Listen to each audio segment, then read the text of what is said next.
Good evening and welcome back to the Thursday, April 17th, 2025 meeting of the school committee. We have just returned from executive session. We are both live and being recorded, so for those of us who are here who may come into the audience later, just to be aware that we are being recorded, I would ask for those here in the audience to please rise to the Pledge of Allegiance. I pledge allegiance to the flag of the United States of America and to the republic for which it stands, one nation, under God, indivisible, with liberty and justice for all.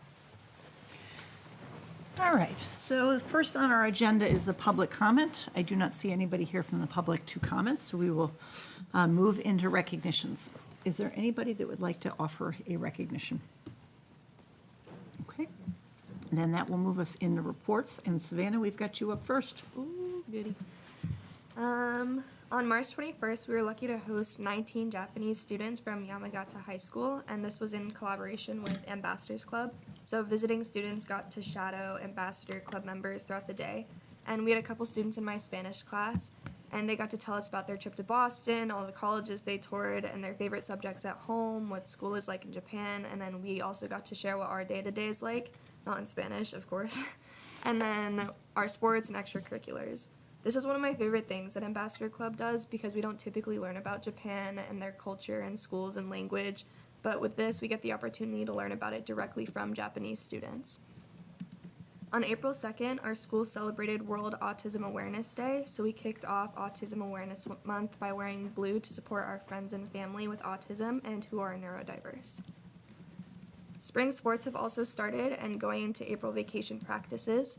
I wanted to highlight Unified Sports because Unified Track had their first meet against Holliston, I believe. And this sport has always been really successful, but this year there's a lot of people because I think Chip Collins and the officers have done a really great job promoting and organizing events in sports this year. For example, now we have Unified Tennis, which is exciting. Students in the art department have been awarded 5 national medals in the 2025 Scholastic Art Awards competition. Their work will be showcased in an online gallery, and national medalists and their teachers will be honored with a ceremony at Carnegie Hall in New York City. So not only is this a great example of the talent that we have at HHS, but I also think it's a great testament to how incredible our art teachers are. As a person who has taken art classes for all the years at high school, I can wholeheartedly say that our teachers show endless support and enthusiasm for our projects and our artistic passions, but also show the same amount of care for our lives outside of school. We recently had an invention convention where students in engineering classes, BTE Capstone, and Inventors Club got to showcase their inventions in the Massachusetts Invention Convention State Finals. Tongue twister. During the 2025 Science Fair, HHS State Science Fair competitors won first, second, and third, and Dylan Streak and Anushka Nair won the Regeneron Biomedical Science Award. Last week, Spanish Honor Society kicked off with the induction ceremony, making SHS our 4th official honor society at the high school. Last Friday, GSA Club presented the Day of Silence. This day happens annually when participants take a vow of silence to protest the silencing of queer voices as well as bullying and harassment in the LGBTQ community. I commend all the students that take part in this day. It takes a lot of strength to stand up for those being silenced, especially in a time when that's happening to so many valuable voices. On Tuesday, officers hosted our last student council meeting where we played games and did a recap of what we did this year. Our goal for this year was to build a strong base for next year's student council, especially considering the new initiatives and ideas that they already have planned, and I'm happy to say that I believe we did just that. On Wednesday, the Community Service Club hosted Senior Tea for residents of the Fairfield Senior Center, and all week there were opportunities to get hours and create art and bouquets and cards for the afternoon that was filled with refreshments, music, games, and conversations, and at the end of the event, residents got to take home some of that art. That same Wednesday, Dylan Andriola and I, both members of Student Council, had the opportunity to propose a bill regarding pharmaceutical access, costs, and transparency in the State House. Wow. This was a long-awaited event to cap off our Senate Youth Advisory Council experience. Every month we met with members of Senate President Spilka's office to talk about how our government operates and what we can do as citizens in our Commonwealth. After our presentation, we got to speak with Senate President Spilka about her experience in YAC, as well as her job, how she got there, and what it's like being the 3rd female Senate president. Finally, we're going into April break, so seniors will be starting their senior capstone project when we return. A lot of the projects this year focus on social and emotional experiences. So there are a lot of art projects and physical activities that focus on well-being, which I believe shows that students have retained a lot of valuable information from our wellness classes, school assemblies, or guest speaker presentations on the importance of well-being. Thank you. Oh, that's great. Yeah, it's a Lot of lot. really great things. I don't know if you know offhand, I just was thinking they've been doing the Day of Silence for a long time at Yeah. the high school. Do you know how long? I do not know. Okay. Probably as long as, I want to say GSA's been a thing, because I think it's a nationally celebrated thing. That's great.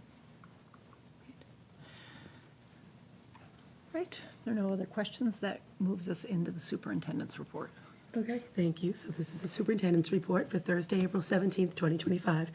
And I know that when we had reviewed my goals earlier, there was a question about the Metro West adolescent health data. And so that's what I've kind of put together for you tonight. This survey was administered in the fall of 2023, so that's the data before you. They do it every other year, so they will re-survey our students again this coming fall in 2025. So who takes that survey? When they took the survey, we had 900 middle school students and 1,028 high school students who took the survey.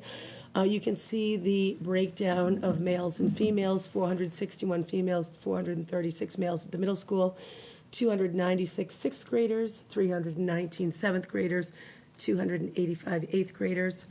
And at the high school, 510 females, 514 males, 276 ninth graders, 277 10th graders, 280 11th graders, and 194 seniors.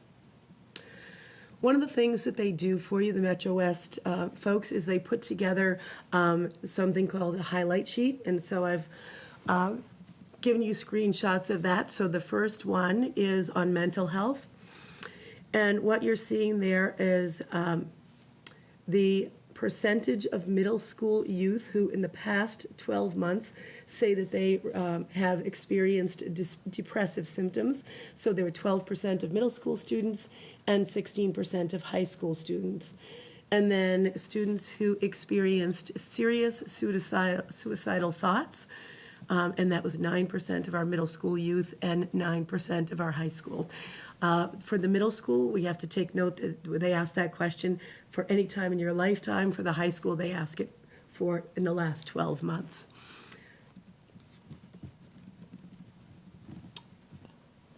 They talk about the fact that there are some youth who are at higher risk of mental health problems. For example, middle school girls versus boys. Girls are 2 times more likely to have depressive symptoms and 2.1 times more likely to consider suicide. High school LGBTQ plus youth versus non-LGBTQ plus youth, 2.7 times more likely to have depressive symptoms if you identify as LGBTQ, as opposed to your non-LGBTQ plus peers, and 3.8 times more likely to consider suicide. Poor mental health is also linked to higher substance use. So among high school youth with depressive symptoms, the students who said that they had depressive symptoms, 10% of them reported vaping nicotine. Without depressive symptoms, only 6% reported vaping nicotine. 24% reported to drink alcohol. 15% without depressive symptoms said that they drank alcohol.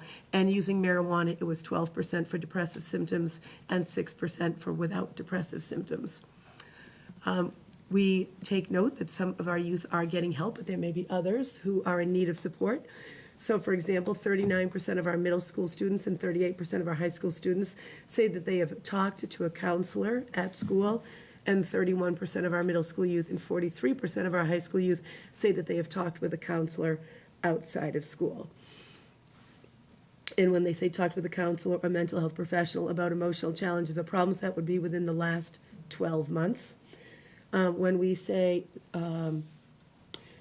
depressive symptoms, they define that as feeling so sad or hopeless almost every day for 2 weeks or more in a row that you stop doing some of your usual activities within the last 12 months. So adolescent digital media use, this is also one of our highlight sheets. So frequent use of a smartphone, which is defined as 3 or more hours per day.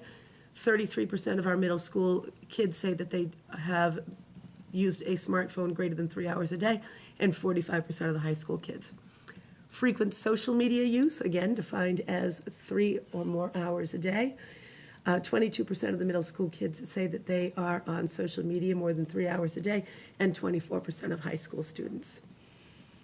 That breaks down differently among girls and boys.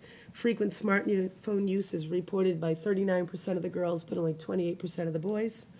Frequent social media use is reported by 27% of the girls and only 17% of the boys. And frequent gaming is reported by 13% of girls and 26% of boys. And I think you see these similar patterns if you read something like The Anxious Generation. So our percentages are kind of parallel what we see nationally and internationally. Digital media use can have negative consequences on your school performance and your physical health. So 25% of our middle school students say that digital media use does impact their attention in school, and their high school counterparts agreed with that at 38%. 41% of middle school kids say that digital media use impacts their sleep, and 51% of high school students said that. In terms of physical health, 19% of middle school kids said that digital media use had a negative consequence on their physical health, and 22% of the high school kids said that. Social media use also has some benefits. 65% of kids said that they felt more connected to their peers. 22% say they get support during challenging times. 53% find people with similar interests or hobbies. And 19% speak up about things that are important to them. Frequent social media use is also linked to poor mental health.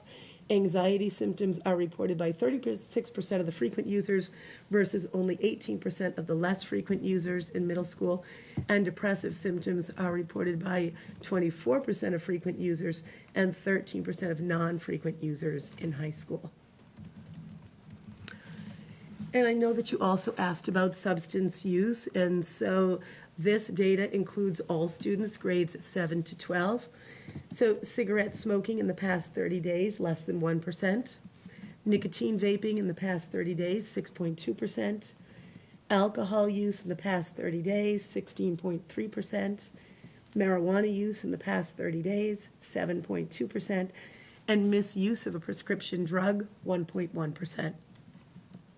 So you may be wondering how that has played out over time. The Metro West folks give us data that dates all the way back to the very first Metro West Adolescent Health Survey, which was in 2006. So you can see that alcohol use has declined from 34% in 2006, more than half, to 16% in 2023. Nicotine use has also gone down. I think it probably had some high years at 19 and 14%. Marijuana use is down to the 6% that we talked about, and the nicotine vaping doesn't start until 2014, but even that has been on the decline. I think its high point was 14%, so it's really nice to see that it's gone from 14 to 11 to 6 in the last 3 iterations of the survey.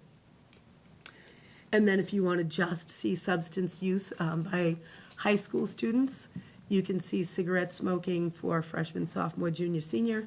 Same thing for nicotine vaping, alcohol use, marijuana use, and prescription drug misuse.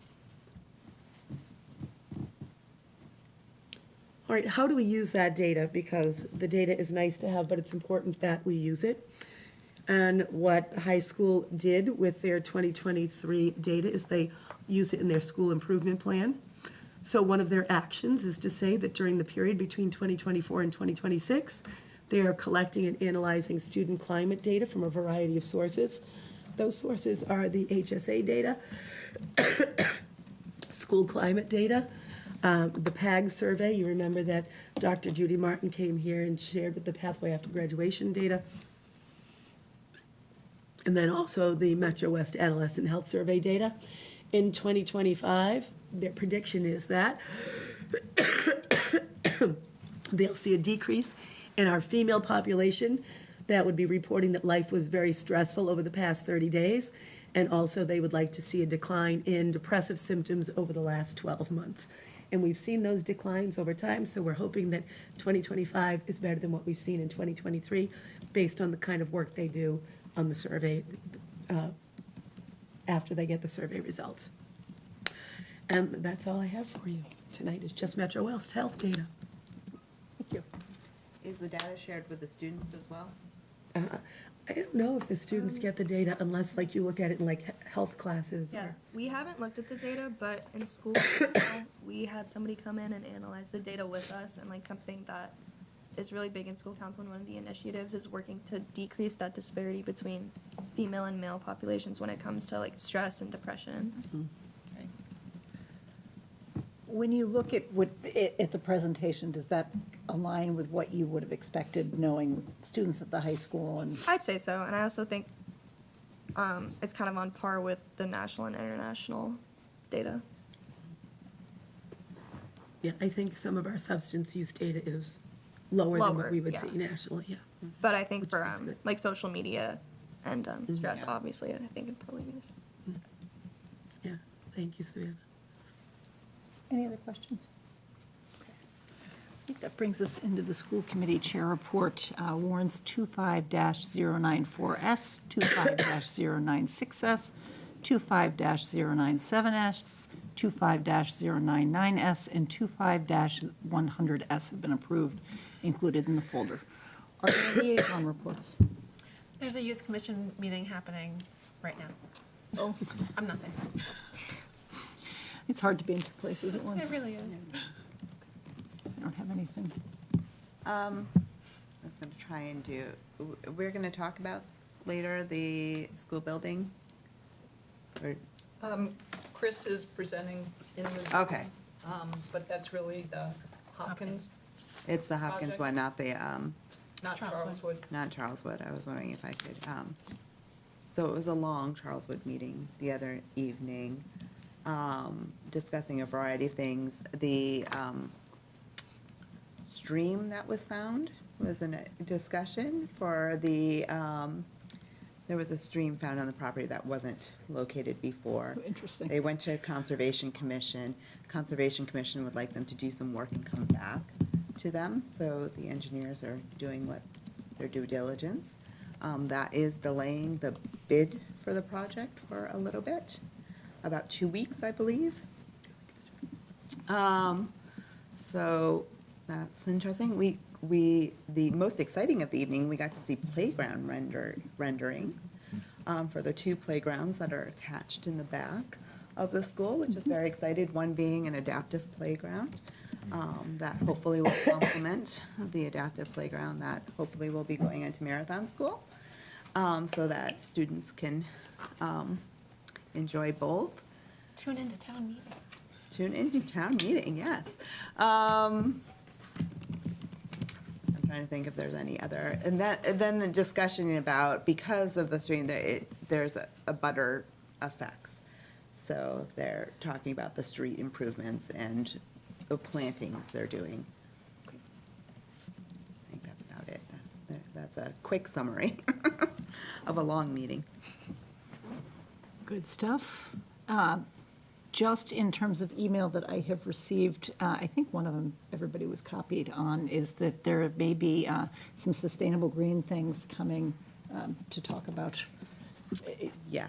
things in town. I think possibly one of the next two meetings would be the goal for that. The other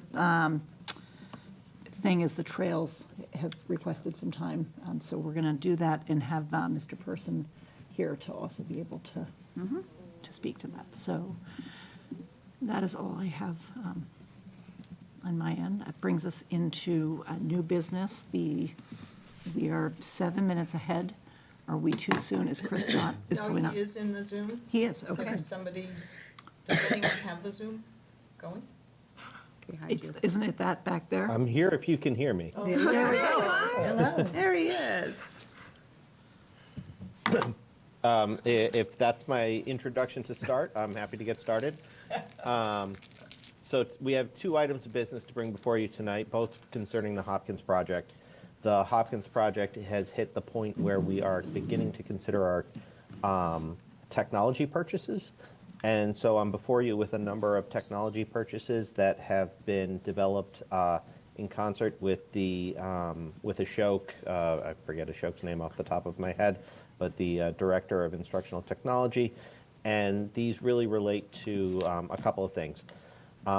They relate to purchases that we intended for the project from the technology budget that was set aside specifically for that purpose in the town warrant that authorized the project, and also some technology-related costs that relate to the construction that we're moving sort of from the construction money and from the sort of move transition money that we have set aside to deal with those concerns. So I'll throw up on the screen here, there's altogether, there's 4 items that we're looking for approval this evening. So the first item is wireless access points for the new building and also for network switches. After discussion with Ashok about the best way to procure that, he encouraged us to seek them as part of the state's E-rate program. So the E-rate program allows you to procure the technology and then receive a discount upon what you procure. So included within your packet should be the budget that I have displayed on the screen, but also the actual E-rate purchases. I asked him if he could highlight the ones that were specific to Hopkins. I believe the rest of them are part of the town warrant this year. But we're looking to fund the Hopkins flagged ones as part of the vote tonight. As you can see, it was in the neighborhood of $58,000, but with the E-rate discount, it ends up being $35,325.60. In addition to that, we also have proposals before you for projectors within the new building and also a few of the renovated rooms within the existing building. So we're attempting to procure almost the entire projector package now. We'd like to get ahead of any tariff impact if at all possible. So this is based on a couple of things. It's the new projector install, but it is also the removal and reinstall of the projectors that will facilitate protecting them during the course of the summer work that we're doing this beginning in June. It also includes going in and fishing through the cables that will connect the teacher's laptop to the projector. We'd prefer for the projector manufacturer to own this work, although in the construction bid it was originally owned in the construction project, so we're seeking a credit change order for that. It may be a slightly higher cost, but by doing it this way, you ensure that you have a sole source of responsibility should you have any issues when you turn those projectors on and are attempting to use them. We debated the impact of that, and both the designer and the school thought that that was the best way to move forward. We also have about 18,425 of that 136.35 overall, and that is for the removal and then reinstall at the end of the construction period. We have a proposal for phones from the school's phone supplier. This is to provide phones for the new rooms that are part of the addition, and also as a preventative measure where we have a proposal from Performance Cable to remove the wireless access points that were recently purchased and store them during the course of the construction so that they aren't contaminated with dust and we don't have any issues with them becoming damaged during the course of construction. That's a preventative measure that we usually see with technology on most of the school projects that we do when we're doing a renovation. Really ensures that the added construction dust that can be stirred up during those construction periods doesn't affect the technology in the long run.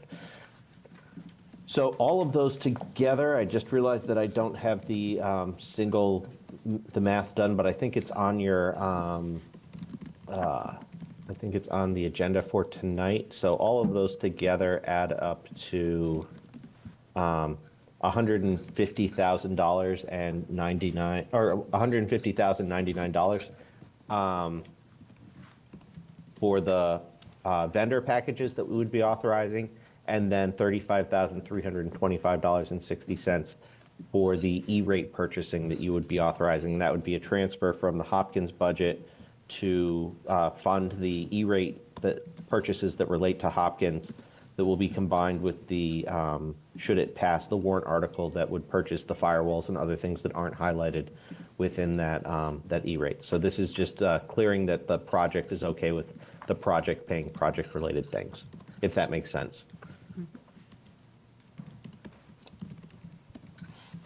And with that, I'm happy to take any questions. Great, thank you. Does anybody have any questions? No. Thank you. Thank you. So does We anybody, need to Make make a a motion. motion to Yeah. approve the technology purchasing package totaling $150,099 and transfer it to cover E-rate purchases totaling $35,325.60. Second. motion by Kyla, second by Jamie, all those in favor? Aye. And it is unanimous and is approved. Thank you so much for bringing that forward. Nice to see you. I've got one more, because I Oh, think yes. I'm next on The budget. the agenda. So bear with me as I get this. So we've hit the point, I'm sorry, I need to share. We've hit a good point in the project where I thought it made sense to come before you and talk about budget and talk about where that budget sits and what we can do about it. So overall, I think Hopkinton remains in a very good place on both projects. Every month we give you, as part of the invoice package, this budget summary. And we wanted to just speak a little bit to sort of what makes up this budget summary. So when you look at the budget summary, it's all of the various categories of the budget that were divided out and how we're progressing with them. And what's really most important for tonight's discussion is to look at sort of the top and the bottom of that budget.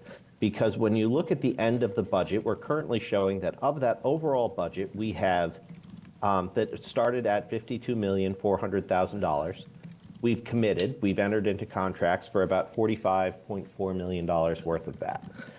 And of that amount, we've spent about $11.6 million of that.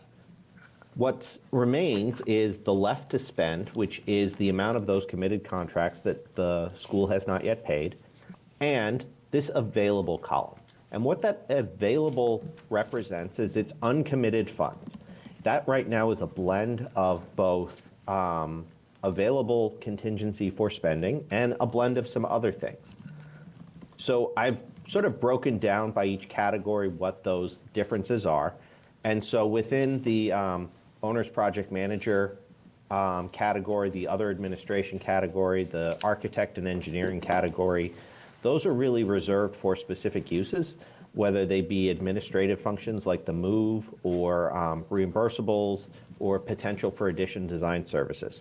We also have miscellaneous project costs and furnishings and equipment. Those are things like what you just voted on tonight for the technology is within that $1 million for furnishings and equipment. Miscellaneous project costs also has some of those other move-related expenses and other just general expenses that are likely to come up over the course of the project. Within there, we also have the construction contract has available funds and the contingencies have available funds.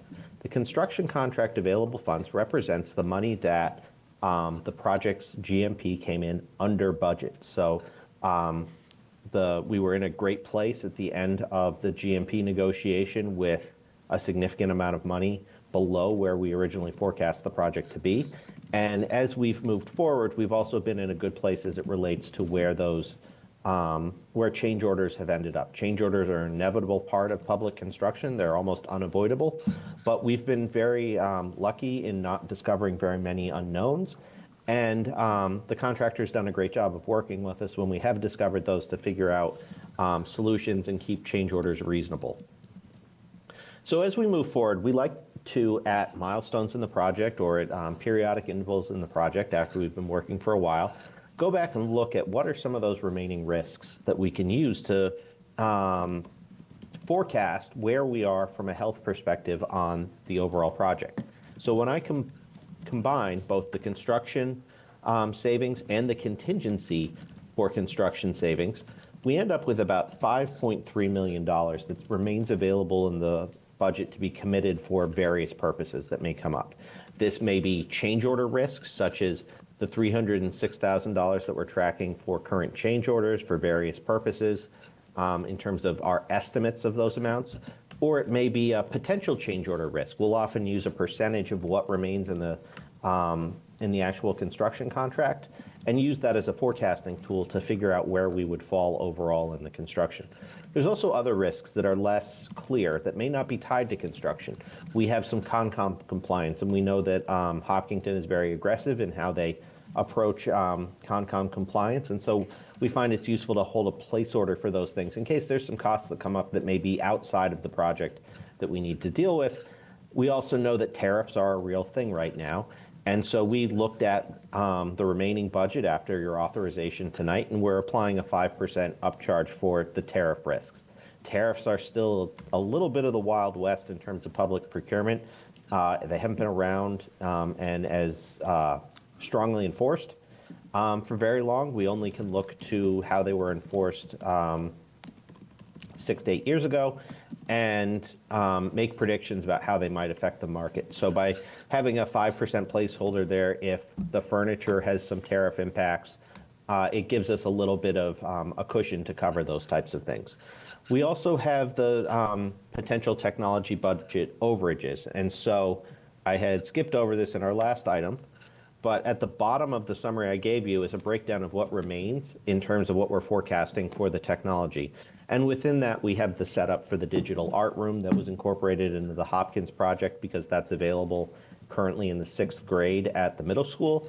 We also have some classroom technology that remains, some miscellaneous printers and projectors that remain, and some of that classroom technology is staff computers and other things. We may not buy $102,000 of staff computers and classroom charging carts and other things because there are existings that may be able to be repurposed that are in fine shape. That's been one of the ongoing discussions.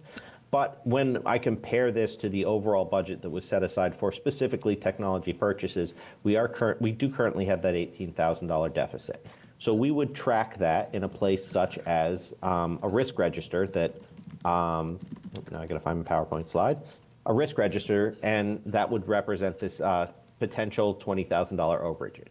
So when I look at those overall risks, these aren't real things. These are what I like to call ballpark estimates of where we think these might fall, which are conservative estimates that are based on our experience, not really hard numbers. We're looking that there's about $2.1 million of potential risk, with the understanding that things like this change order risk may continue to diminish over time. So it may be that right now we're tracking that almost $2 million of change order risk, but 6 months from now, we might not have hit at that 6% level, and so there may be more money available in the future. I think that's an important concept to understand as I go into the next topic.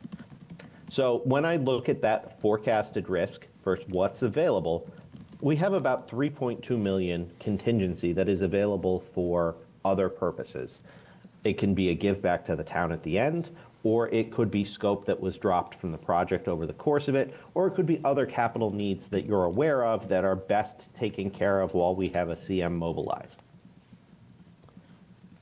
We met with the school and discussed potential opportunities to revisit some of those earlier VE decisions, as also visit some of the other issues that are out there in terms of potential costs that would come up, potential opportunities that could come up, and potential needs that might have played out differently than we expected. The first one that came up is temp kitchen needs while we're in that transition stage at the Hopkins School.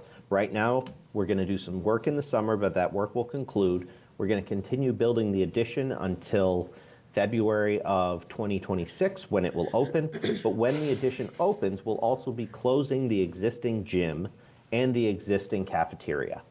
When we close the existing gym and the cafeteria, we're not going to have a kitchen to support Hopkins within the building during the 5-month period when we transition from opening the addition to the end of the school year. We have discussed multiple ideas, preparing food at another school and busing it in. And as we've worked through those issues with the district's food service staff, we keep coming back to the challenges and limits of both logistics of transporting food and also the limited options for menu that would be available in such a diverse community as Hopkinton. And we've ultimately settled that we think the best course of action would be to actually bring in a company to set up a temporary kitchen. There are companies that will do a kitchen trailer and park it in adjacent to the building. We'll hook up some utilities to it. And that will serve as the meal preparation for the Hopkins School for the 5-month period while we're in that transition. We have a rough budget of where we think that falls, and ultimately it comes to about an expense of about $380,000.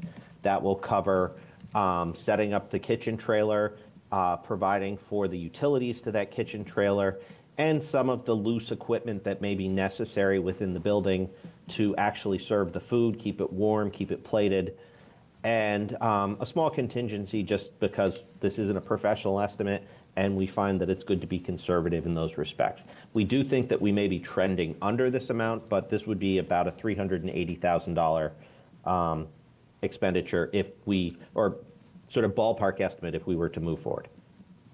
The second one that we flagged is the Loop Road. As someone who, over the course of my time in Hopkinton working with the school, travels the Loop Road a lot as I head to the site, it's in rough shape. It's, I believe, original to the school itself, so it's getting up on 30 plus years, and it's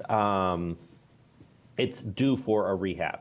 We looked at a couple of different options, the simplest being to just scrape off the top layer of asphalt and repave over top of it, to really completely gut the area and start over, including revisiting a lot of the drainage, and the middle ground, which is represented here, which is to do a full depth pave of the road itself, of the sidewalks, but not of the parking lots. So we may have to reset some catch basin manholes, but we're not trying to replace any of that existing system. It's really a replace in kind with a new graded road to replace the Loop Road. We know that this is on the current 10-year capital plan, and we've talked to Commodore, and they believe that they can complete this in the summer of '26 as they're wrapping up the Hopkins addition. For right now, we're looking at about $150,000 for the design, estimating, and permitting. Because this road crosses through multiple wetlands, we'll probably have to do environmental permitting, similar to what we're facing now with the Charleswood project. And then in the future, in 2026, we would have to commit about, the current estimate we have is about 1.2 million, but we would lock that in after we finalize the design, and so I have a small contingency there as well. The ballpark estimate for this would be about $1.45 million to repave the Loop Road, and it would be something that, as I mentioned, would come off of the 10-year capital plan. The third option is something that's in the future, but I wanted to flag it now. We talked both with the Charleswood project and also with the Hopkins project, that to complete the Hopkins project, we're going to be taking the 4-classroom modular from the Elmwood building as it is now, after it shuts down, which is 1 year after 2 years after the Hopkins project completes, and we're going to relocate it to Hopkins at the end of the building. It's currently permitted that way. We've gone through all of our process. It really gives you those final 4 classrooms to hit the 800 students that the building's going to be designed for. We had not identified the funding source for that. As we've talked about it, it has always been sort of a placeholder off in the distance. I think that there may be, based on where the budget is falling, room within the Hopkins project itself to relocate that modular from Elmwood to Hopkins after the fact, so it would be part of the current budget authorization, and that would avoid it needing to go back to town meeting or needing to become part of the Charleswood project's budget. It's something that doesn't really have any upfront costs now. It would be committing for it to be a watch item, and the fact that we would move forward with that would inform other decisions as more funds become available. So we're bracing it in that context. So in summary, you end up with what I have before you tonight is basically seeking a consensus that we would pursue the two immediate costs, which would be the temp kitchen and the design for repaving of the loop road. We would come back to you if there were additional costs, such as authorizing repaving of the loop road after it has gone through the design process and we have a firm commitment on the number. And with those two items alone, it would spend, it would be a total of $1.83 million if all of that was spent for just those two items, which would leave you with about $1.38 million for what would be currently $1.5 million of the modular. Now, as I've presented that, I want to also hint at the sort of changing of these risks as we move forward.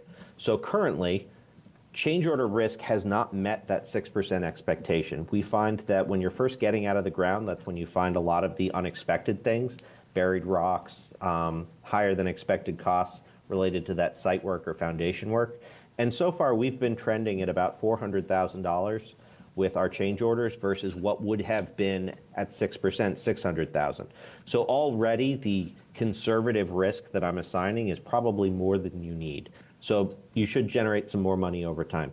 The other thing that's likely to come up is, as a CM at risk project, within that GMP, that guaranteed maximum price that Commodore has provided for you, there's currently about $2.4 million in holds, allowances, and contingencies. And unspent amounts of that are credited back to the owner. So in the event that this money right here has 25% of it remaining, you have a significant, $600,000 that would also be available in the future, in addition to whatever you save in terms of change order risk.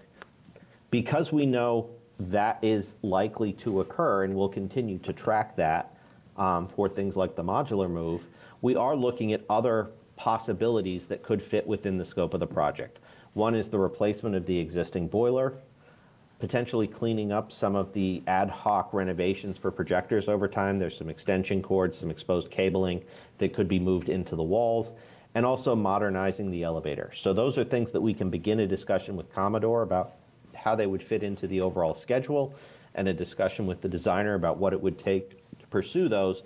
But the decision points for pursuing those aren't as immediate, and so we feel we have time to work on those. Today, we would just be looking for the authorization of the temp kitchen and repaving of the loop road. So I know I've thrown a lot at you there. I'll take this off the screen for a minute, and I'll answer any questions that you may have.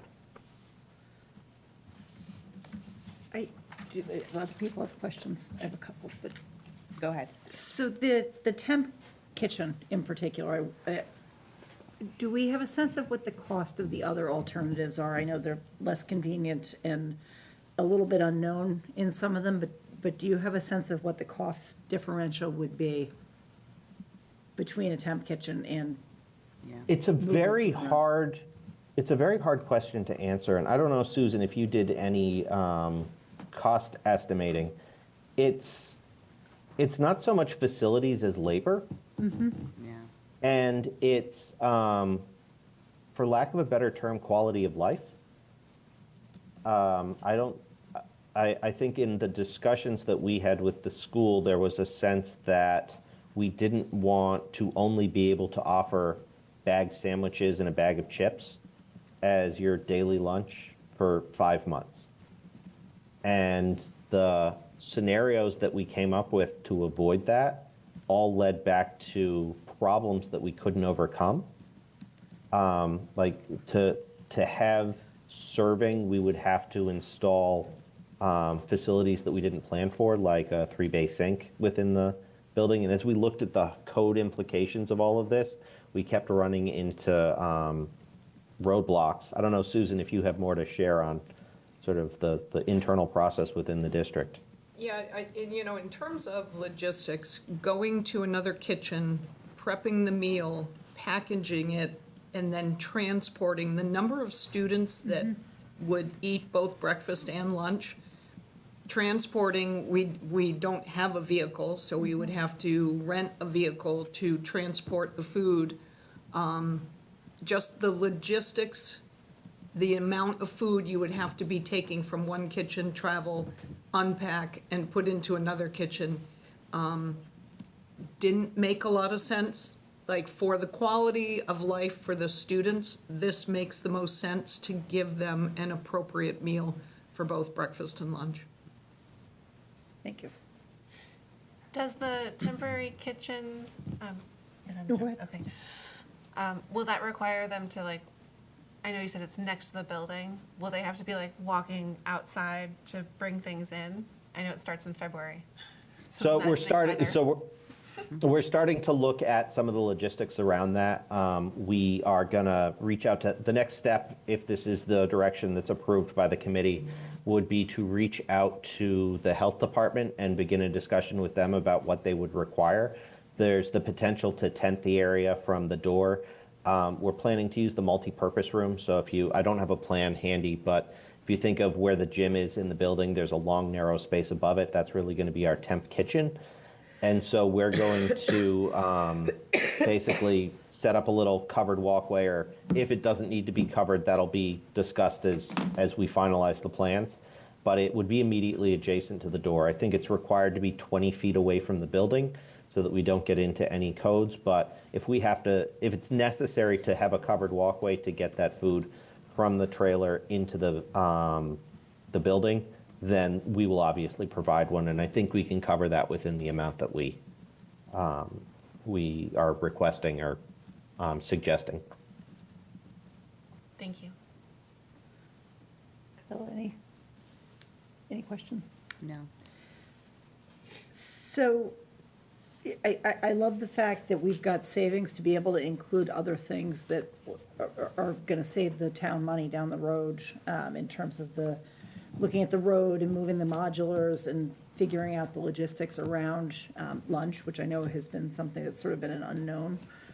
The one concern I have tonight, specifically having nothing to do with the proposal itself, is that it's not listed on our agenda as a vote, and we have 2 school committee members who are not here. If this is not time sensitive to tonight, I would prefer to delay it to our next meeting in 2 weeks to take a vote on it. And is that, I don't know if others share, would I think rather. that sounds like a good idea. Is there a time-sensitive piece that 2 weeks would cause a hardship? The only time-sensitive piece would be entering into a lease with the kitchen vendor for the unit itself, so that it is not rented by someone else. We've discussed multiple units that we could potentially use, and I believe that amount probably falls under the authorization that, we're planning to do this through the CM directly, and I believe that amount falls under the authorization that the chair and Ms. Rothermich have. So if the committee was comfortable with that and what we've outlined, we could begin those discussions so that we can finalize the lease. And at that point, return back to authorize the remainder of it, if the committee was amenable to that. So the 2 weeks, what I'm hearing is the 2 weeks would cause a potential loss of the ability to rent the unit that, The unit that we have, there's multiple units available on the market right now. The unit that we have available right now meets our needs with a specific vendor. So we would like to lock up that vendor, but they will not be providing any of the work for, I don't know how many months it is until February, essentially. So we would just be committing to the lease in the near term, and that falls within the amount of money that is, that when we talked about, I believe it was 125,000 was if the assistant superintendent for business and finance and the school committee chair agreed. So I would like to move that part forward, just so that there's no ambiguity about being able to enter into that agreement. so it's 380 is what I thought. No, it's so, oh, bear with me.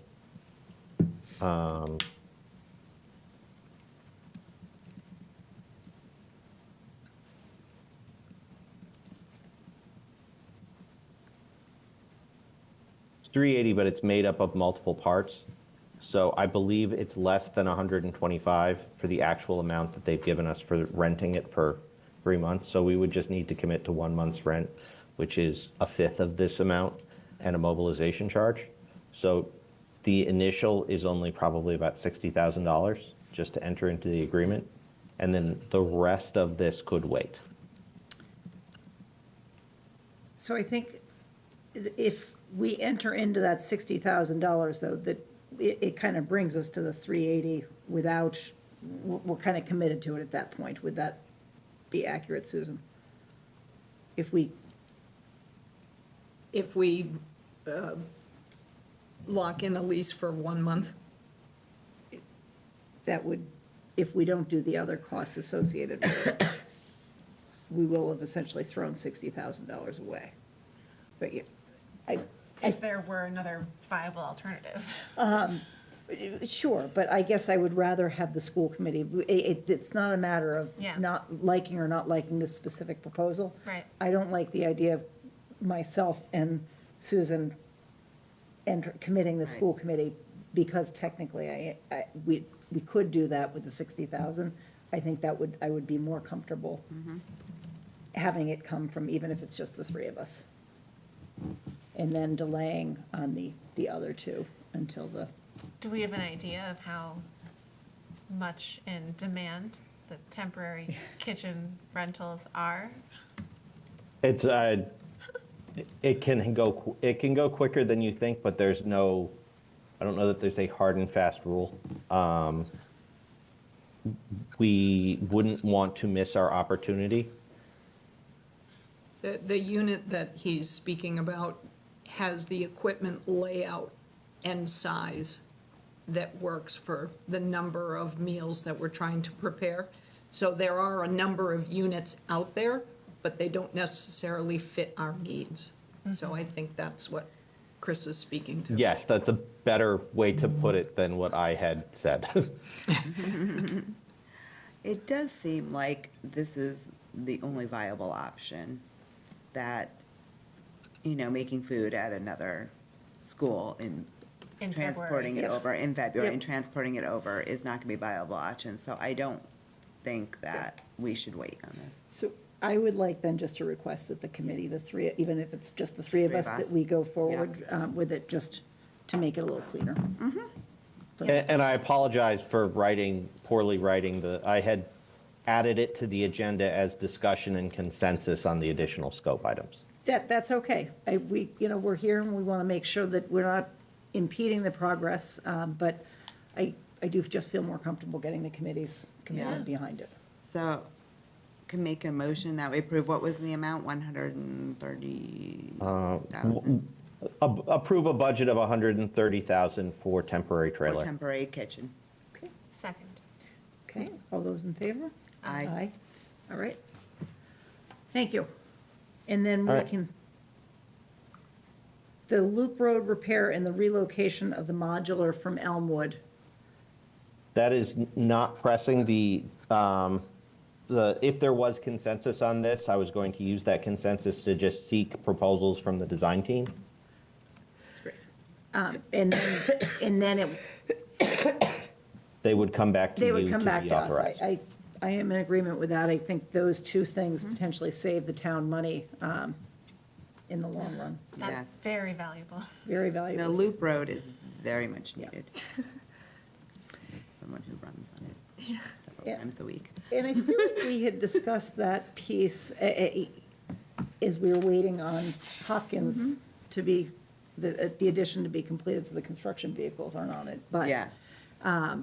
I imagine So right now, there's a lot of there's construction a vehicles. lot of, a lot of construction vehicles on there now, but that could save money in an unexpected way, so. Keep in mind also that that is a summer 2026 activity.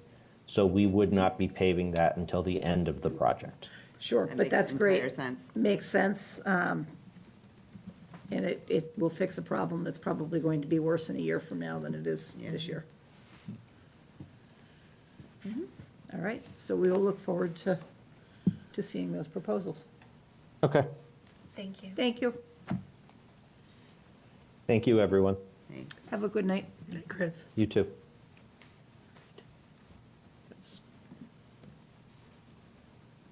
Okay, so that brings us down to the school physician contract. Okay, so we've talked about Dr. Bodor's school physician contract. I'm looking for you to request the approval of her contract for the 25-26 school year. I believe it's a 3% increase over last year in the amount of $8,214.64. Okay, I just want to confirm that that we are broadcasting this out, because it does say on the screen that we're in executive session. No, you're not. All right, do we want to wait a minute? Do you want to repeat that once we're back to broadcasting?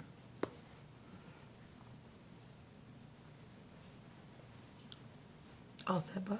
Do you have something you want to? No, thank you. All set. Okay. Okay, great, thank you. All right, so I'm looking for the school committee to approve the school physician's contract for 25-26. Dr. Stephanie Boder is our school physician, and I think we talked about a 3% increase over last year, which would make her contract $8,214.64 for 25-26. Okay, that's great. And just for folks at home, that it is a requirement that we have a school physician. I don't know that Yes. everybody realizes it, because it's not something you see as you walk into the schools, but. All right, is there a I'll make a motion? motion to approve the school physician contract for 25-26 in the amount of $8,214.64. Second. All right, motion by Kyla, second by Jamie. All those in favor? Aye. Aye, and it is unanimous. Thank you to Dr. Boder. Yes. The cafeteria workers contract, we have up Okay, here next. so we have successfully negotiated another 3-year agreement with the cafeteria workers. And so I am recommending, they have ratified their contract, so I'm recommending that you do the same, so that you vote to ratify Local 888 Association of Cafeteria Workers contract for the school years 25-28. I'll make a motion to approve the cafeteria workers contract for 25-28. Second. Motion by Kyla, second by Jamie. All those in favor? Aye. Aye. Aye. And that is unanimous, and with many thanks to our cafeteria workers. And it was Chris that was negotiating on that, or was it do I have that reversed? Chris did the cafeteria workers? Yes, Chris. it was. And thank you to him. Yeah, thank you to him. All right, so the nurse negotiations, we are going to pass over for tonight and come back to. And for folks at home, you may notice that we are down a couple of members due to some illness and travel. But this piece is just to appoint a member of the school committee to serve in that capacity. And we did not want to have the other members miss out on the opportunity to express that. So we will come back to that. The next item on the agenda is the superintendent evaluation. And just for people who followed our process last year, the superintendent evaluation process is lengthy. It takes up all of one meeting that is dedicated just to that. And then it takes up another meeting, the following meeting, a chunk of that. And in the meantime, there's a lot of writing that has to happen and a lot that has to take place. The purpose of the superintendent evaluation, or the two things that I think we stand to gain when we do the superintendent evaluation, is looking for ways to provide feedback to our superintendent so that the following year, we can see kind of where things went well and where things maybe, we want to see something different. In looking at our calendar ahead and what we are doing, what we are required to do for the Department of Elementary and Secondary Education is we can do one of two things. One is we can determine that spending the amount of time that would be required to evaluate Dr. Kavanaugh might be lovely for you to take with you in your retirement, but it doesn't really serve a purpose for the school committee, given the amount of time that it takes. I actually had reached out to Carol to see if she had thoughts on this ahead of time before suggesting that we put this out for discussion. My recommendation, or my thoughts, and I'm one of 5, would be that we do not engage in this lengthy process this year because it doesn't serve the committee. And I had asked Dr. Kavanaugh if she felt like it would provide something meaningful for her to take with her since she is retiring. and moving on to other things, it does not seem that it serves a meaningful piece for her. Right. The one thing that we would have to do would be just to submit to DESI that we think that she is proficient at it, that she has met our expectations. We cannot say more than that, because otherwise we have to engage in Okay. the process to say that you are outstanding in many of the ways some of us may feel, but we would not be able to say that. So I was looking for feedback from the committee. Yes, when I saw this on the agenda, I had similar thoughts as to this. And I had wondered if it would be of any use, but we're going to go through a whole process with the new superintendent Yeah. where we set his own goals. And so, yes, I feel, Focus forward and to allow the time to be used on yes. the pressing things we Yeah, have. I agree. That makes sense. So I would seek a motion then to allow me to submit to the Department of Elementary and Secondary Education that in fact Dr. Kavanaugh is proficient and has met our expectations, but not to have a full evaluation. I move to allow Nancy Kavanaugh to submit to DESI that Dr. Kavanaugh is proficient and has met expectations. Motion by Jamie, I'll second. second by Kyla. All those in favor? Aye. Aye. Well, thank you. I appreciate that very much. It works well for us, It believe me. does, yes. All right, so that brings us into item F, which is a scholarship. Okay, so we have a new scholarship that we would need you to approve. This is interesting. I'm going to read you a little bit of what the family has shared with us. This scholarship was essentially established in 2014 by Eleanor and James Brophy, longtime residents of Hopkinton, and this scholarship reflects their commitment to helping students discover their potential. Upon their passing, Eleanor and James created this fund to benefit graduating seniors from Hopkinton, enabling them to pursue their education and achieve success after high school. The scholarship is awarded to a graduating senior who has demonstrated solid academic performance and achievements, and who also requires financial assistance to realize their potential at a college or a university. In light of the scholarship's generosity, candidates are required to submit an application essay detailing their strong academic performance and accomplishments, as well as their financial needs and any obstacles they have overcome during their 4 years in high school. They're going to give 3 scholarships in the amount of $5,000 each. So it is a very generous scholarship. And I understand that they have been doing this for some time in Framingham and maybe Marlborough as well. So very nice that this is being offered. That is phenomenal. It really is. I love when we have feel-good things at the end of the agenda. Yes, that's right. Yeah, Great opportunity for our students. it is. I'm very grateful to the family. I move to approve the Haranas Family Scholarship for 3 seniors at $5,000 each. Motion by Jamie, I'll second. second by Kyla. All those in favor? Aye. And I apologize if I didn't pronounce the name correctly. I have no idea. I do not know, but it is very generous. All right, so the Hopkinton Music Association donation, Dr. Kavanaugh. Okay, so Mr. Hay was able to find a Ludwig Cooper shell timpani and a Yamaha concert bass drum for a very reasonable price, and the Hopkinton Music Association, I believe, were very generous, and they bought those for us. So you simply need to accept that gift in the amount of $3,500. Phenomenal. I love to see the number of instruments that are Oh, my goodness. being either acquired through direct donation or in the Hopkinton Music Association purchasing them on behalf. And this is for use at the high school and middle school, or just high school? Or- I don't know the answer to that.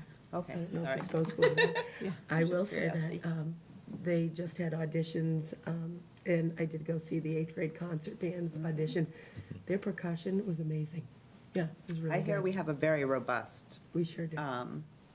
percussion section. Yeah. So this is exciting. This is very exciting. I'll make a motion to approve the donation from the Hopkinton Music Association.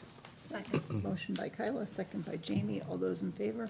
Aye. Aye, and that is unanimous and passes with many thanks to the Hopkinton Music Association.